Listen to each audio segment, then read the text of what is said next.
BA भाग तृतीय अभिज्ञान शाकुंतलम महाकवि कालिदास प्रणीत।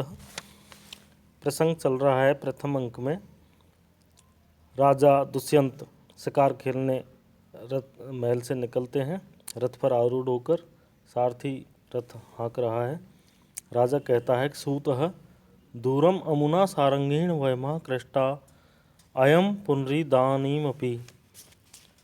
सूतः यह हरिण तो हमें बहुत दूर ले आया है, अब यह फिर भी ग्रीवाभंगाभिरामम मुहुर्नुपपतित सैन्दने बद्धदृष्टि पश्चार्धेन प्रविष्टः सर्पतन भयादः भूयसा पूर्वकायम दर्भैर्धावलीढैः श्रमविव्रतमुखभ्रंशिभिः क्षीणवर्त्मा पश्चोद्ग्रप्लुतत्वादः वियति बहुतरम स्तोकमूर्व्याम प्रयाति।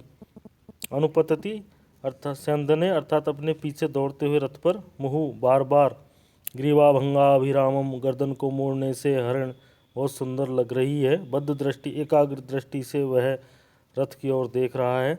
सर्पत भयातः बाण के प्रहार के भय से, भूयसा अत्यधिक, पश्च अर्धेन पिछले से आधे भाग से, पूर्व कायम शरीर के अगले भाग में मानो वह प्रविष्ट हो गया है। श्रम विव्रत मुख भ्रंश से भी और दौड़ने हाँफने से उसका मुख खुला हुआ है, इसलिए श्रम के कारण उसके मुख से गिरने वाले अर्धावलीढई आधे चबाए गए कुशों से कीर्णवर्तमा मार्ग व्याप्त हो गया है। उदग्र प्लुतत्वादः ऊंचा उछलने के कारण, वियति आकाश में, बहुतरम बहुत अधिक, उर्व्याम धरती पर, स्तोकम कम चल रहा है। ऐसा प्रतीत हो रहा है मानो हरिण आकाश में अधिक चल रहा है और पृथ्वी पर कम चल रहा है।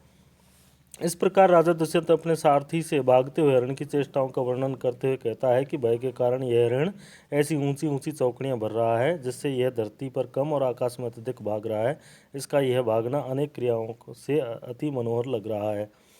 प्रस्तुत श्लोक में प्रविष्ट पद के साथ एव का प्रयोग नहीं है, फिर भी अर्थ करने पर उसका प्रयोग अपेक्षित है। इससे यहाँ गम्योत्प्रेक्षा अलंकार है। श्रम विव्रत मुख इत्यादि पद में सहेतुक वर्णन से काव्यलिंग अलंकार है।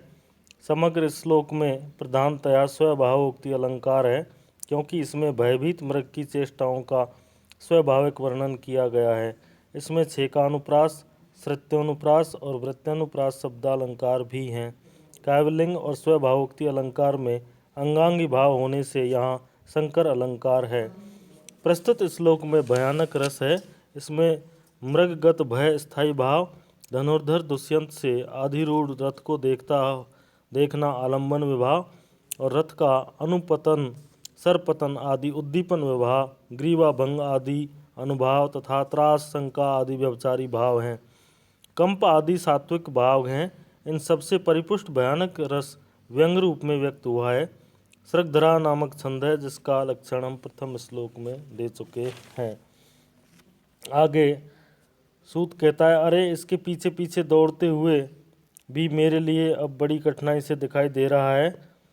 सूत कहता है, आयुष्मनः भूमि ऊंची नीची होने से मैंने घोड़ों की लगाम खींचकर रथ का वेग मंद कर दिया है। इससे मृग अति दूरवर्ती हो गया था। अब समतल भूमि पर स्थित आपके लिए दुष्प्राप्त नहीं होगा, अर्थात आप इसे आसानी से प्राप्त कर सकेंगे। सूत कहता है कि मुक्तेषु रश्मिषु निरायत पूर्वकाया निष्कंप चामर शिखा निभृतो ऊर्ध्वकर्णा आत्मोदतेरपि रजोभिर्लंघनीया धावन्तमयी मृग जवाक्षमयैव रथ्या।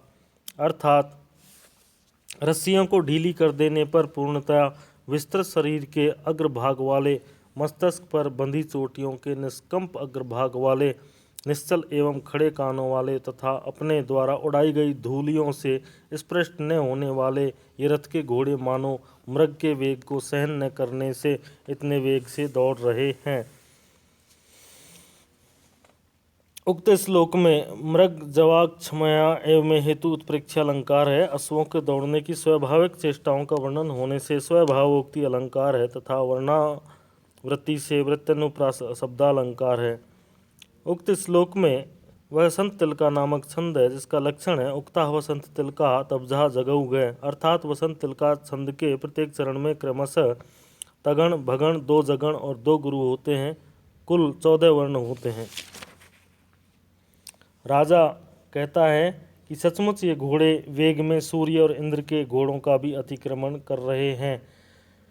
यदा लोके सूक्ष्मं व्रजति सहसा तद विपुलताम यदर्थे विच्छिन्नं भवति कृतसन्धानमेव ततः प्रकृत्या यद वक्रम तदपि समरेखम नयनयो न मे दूरे किंचित क्षणमपि न पार्श्वे रथज्वातः। रथज्वात अर्थात रथ के वेग से जो वस्तु आलोकित देखने में सूक्ष्म अत्यंत छोटी दिखाई पड़ती है ततः वह वस्तु अचानक विपुलताम व्रजति विशालता को प्राप्त हो जाती है, और जो वस्तु अर्धे विच्छिन्नम बीच में कटी हुई सी लगती है तत् वह वस्तु कृतसंधान में मानो जोड़ दी गई है। यद जो वस्तु प्रकृति स्वभाव से वक्रम टेढ़ी है वह वस्तु भी नए नयों नेत्रों के लिए समरेखम सीधी सी हो जाती है। क्षणम अपि क्षण भर भी किंचित कोई वस्तु मुझसे न दूर ही और न पार्श ही समीप ही ठहरती है। प्रस्तुत श्लोक में सर्वत्र स्वभावोक्ति अलंकार है। प्रथम पाद में वस्तु की सूक्ष्मता को तुरंत ही विशालता में वर्णित करने से विरोधाभास अलंकार है।